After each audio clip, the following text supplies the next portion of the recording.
This is a picture of my grandmother Marie when she was in her 90s. She was still my friend. When I would visit her in the Midwest, she was in the wing for elderly people who had to be taken care of. I remember that some of the people taking care of them seemed to be in a bit of a hurry. When I would take her to the mall, I had to walk very timidly and slowly. But it came very naturally to me because she was at my side and I had known her a long time. I couldn't really imagine a day when I would have to speak out against people who allowed a geriatricide. But I know its roots are in Warhol and the rock stars who made a black market through social services in East Liberty District of Pittsburgh and UW Dialectical for pornographic films made when I was tortured and held hostage as a little boy. These murderers have tortured me. They've murdered my loved ones and raped my friends. They've poisoned me. And they take cover under Black Lives Matter, despite the fact that I've never heard Black Lives Matter say that they wanted to be identified with such a movement. It's more the Green Party. So they have black people who work with them, but many of them are white, others are Chinese. So it's a sleight of hand involving signifiers of race. But what they're selling is the idea that it's justified to use me for a Truman Show.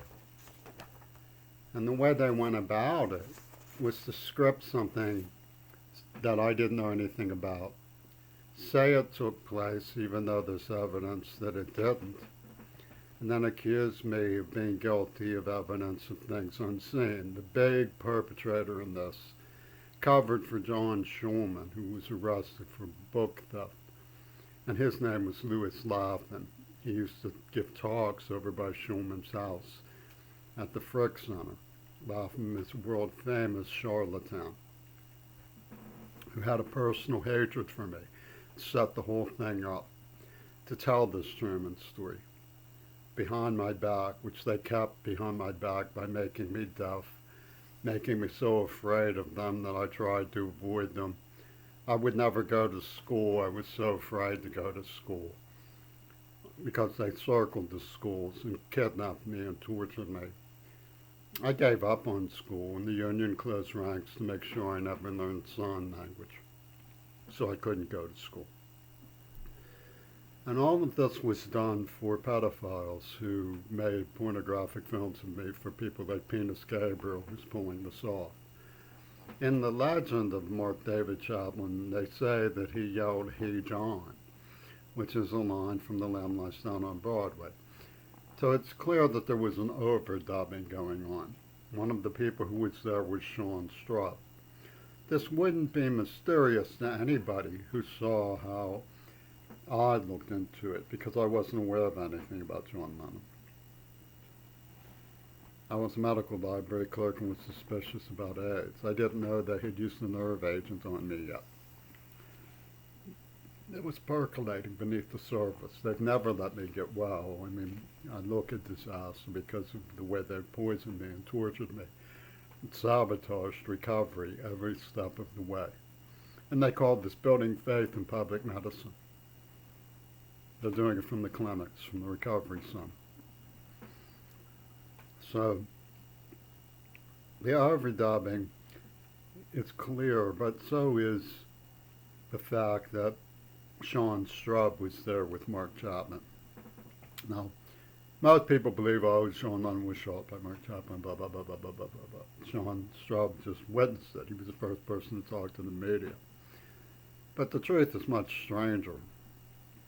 They were working with Hollywood, Pentagon, Disney on a theory of Emile Zola to make things look real. It's a theater group. And John Lennon just stepped out. He was Houdini'd, and then they burned the devil's form. You know, this was Trump money in place. You know, big, quick, hurry-up job. They're real slick operators, Hollywood. Trapdoor types. Disappearing acts, vanishing acts, Hollywood stuff. Pentagon, Disney. And then they said he was dead. So what I'm saying is the reality is that, you know, you can deny that Lennon was a partner of Mark Chapman and Sean Straub, but it's harder to deny that Sean Straub was a partner of Mark Chapman. That Mark Chapman was really there selling this Green Party justification for AIDS and COVID, which is the reality of the situation. John Lennon was behind that, but you can dismiss that if you want, but you can't dismiss the fact that Gail Burston was protected by Paul McCartney. Everybody protected the people who did it. Everybody did. Yoko Ono is hounding me constantly. You know, she's a criminally insane individual who was behind the murders of Circe Kennedy and others to help Dolly Myron and Sean Straub, who were friends, and Gail Burston and Mark Chapman. I mean, Chapman was the topic of Gail Burston's script. She was talking about protecting Leslie Katz, who penis Robert Fripp had a hard-on for when I was dating her. And I did nothing to harm her. Absolutely nothing. And they said that her virginity was proof of rape, and that's how they exonerated Gail Burston. And isolated Mark Chapman over the issue of Lennon while ignoring what the script said about him. And now they want to make money for the recovery program for Genesis House and Rutherford House. If those names don't sound familiar to you, it's because you don't know who's been working with Penis Gabriel all along. Hey, John, and they began to deny he had ever really said. You know, how much are they going to deny really happened once it comes out how the whole thing really fits together? You know? And we used to go to visit my grandmother, and it would take days and days to drive there. And it was almost as if there was a sense of great distance between us, so that we were going back in time through an epoch to the Midwest where we'd visit my great-grandmother making quilts and so on. And these lovely Midwesterners were so powerful and magnet to me that I felt safe hitchhiking out to St. Louis from Pittsburgh, completely safe, visiting them and seeing Robert Fripp play. Oh, that's interesting. I mean, Robert Fripp was the assassin who tortured me. All I did was hitchhike from Pittsburgh to St. Louis just to hear him play. You know, there's this invalid postcard that they say is worth money. I certainly don't want it, and they're going to say, well, Trump is going to donate for this card if you don't take it. Well, I'm not going to take it. It's invalid. I don't want anything to do with it. You know, people don't, you know, understand that property rights and civil rights are tied to respect for human dignity, their philosophy. They don't understand that. I mean, it's beyond them to comprehend that. You know, and a lot of people who need charity actually get charity. So this idea that you have to hold a stick up and attack people because of their race or their age or anything like that when they don't have enough food is it's ridiculous. You know, there is such a thing as successful poor people who simply mind themselves and get by. I mean, it's not like a gross indignity. They're always saying, you're terribly humiliated, you're terribly humiliated for trying to keep my temperature normal by physical activity. I'm terribly humiliated. And they invade my home to say, you're terribly humiliated. Because I don't have any, because I believe that my dignity is too precious to sell for a Penis Gabriel postcard. You know, I mean, and that these people are filled with hate. They know nothing about. They lied about everything. I was hit from behind. It was like being shot. They used a nerve agent on me. The terror in my face, 50 years later, is perfectly obvious. I still bite my nails till I bleed. I'm not a sissy. I'm a brave person. I'm one of the few people willing to speak out, but I'm torn apart from neurological injuries that were tied to inducing fear. And what did these black kids from the ROTC say? Don't say like Anne Frank. The Holocaust survivor community was doing Anne Frank's simulation when I was hiding in the top shelf of my closet. What do you mean, don't say like Anne Frank? It was their idea to say like Anne Frank. Saul Becker used to go, top shelf, man. They knew where I was going to crawl. They knew where the crawl space was. These people are criminally insane.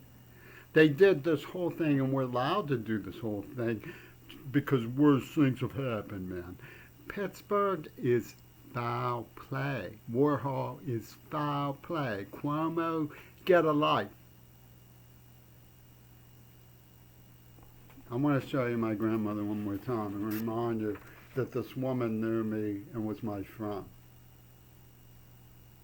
If you want to say hateful things about me and her, that's good for you, you know. I know nothing bad about her. You know, I know absolutely nothing bad about her. And I don't believe any of the people who spun my name for their own malicious glee know a single thing bad about me. I don't believe it. They were the ones who were hiring. They were targeting me. They say they put up these skull, like, you know, mutant Indian images to signify how many abortions they threw darts to get. Just as like they throw darts at 1717 Federal here in Tacoma at the picture of Circe Kennedy, I bet. They targeted me. Tell them you love her. Play like you love him. And get pregnant, and we'll give you a really good cushy from, you know, under the table. So they could put up these things and throw darts. See how many we got out of the humanists. See how many we got out of the humanists. And they wrote a script, I Am the Walrus, which is their butcher baby cover story for the AIDS attack. That's the reality. That's what they really did. And you're calling me a sissy? Ralph Proctor said it was a prudential norm. It was a provincial standard. You know, sissies get beaten up in Pittsburgh. That's the way of the Lord. Said, I don't care about the AIDS script. What? He showed me swastikas and said they were a sacred African symbol. Gross German swastikas, a whole mountain of them. There were so many of them it made me think about the killing fields in Cambodia. Sacred African symbol. You know, and he wants to put Africa in America, I guess, you know. We'll all be, howling, that's sacred African symbol. He doesn't care about the AIDS script. He doesn't care that AIDS is humanity. But I'm a sissy. I mean, Duvall said to me, I know Bush started AIDS and I support him for it. These same people support the COVID one. They, you know, people like this, they hurry up, get out. It's a geriatricide. That was in my notebooks from that school. I come across a lot of strange things that get put into my notebooks by people who know I don't know what they're telling me until it's too late.